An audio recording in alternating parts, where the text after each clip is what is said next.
Tunachukuliana kwa sababu tunaenenda katika umoja wa roho. Tunaenenda katika umoja wa roho. Jambo la pili linasema kanisa lina Mungu mmoja aliye juu ya wote. Nataka uone kwenye Biblia yako imeandika hivi: Mungu mmoja naye ni baba wa wote, aliye juu ya yote. Hapo aliye juu ya yote kwenye lugha mama iliyoandika Biblia ni aliye juu ya wote.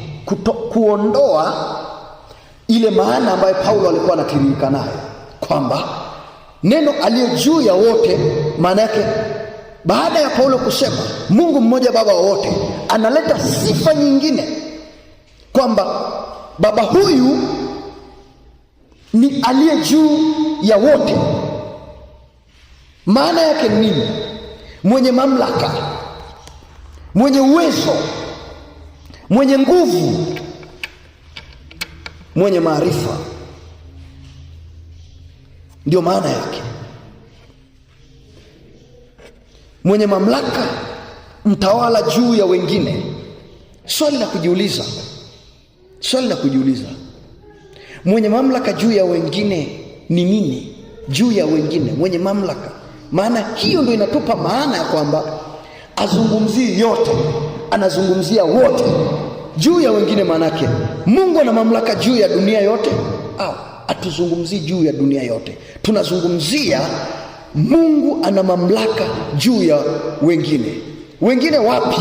Ili kupata jibu lazima tuangalie muktadha. Muktadha maana yake ni kurudi nyuma, kutafuta kwa nini Paulo aseme juu ya wote. Juu ya wote.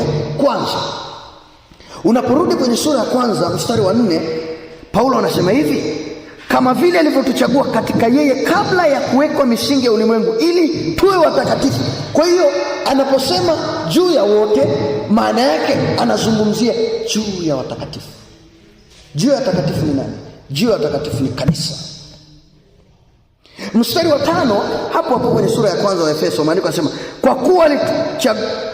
kwa kuwa alitangulia kutuchagua ili tufanywe wanawe kwa njia ya Yesu Kristo sawasawa na urithi wa mapenzi. Wanawe, nataka uone neno. Mstari wa 4 tunaona neno watakatifu.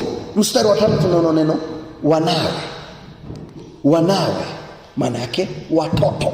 Kwa hiyo Mungu ana mamlaka juu ya wengine. Maana yake Mungu ana mamlaka juu ya kanisa lake. Juu ya kanisa lake. Juu ya kanisa lake. Sura ya kwanza wa Efeso mstari wa 20.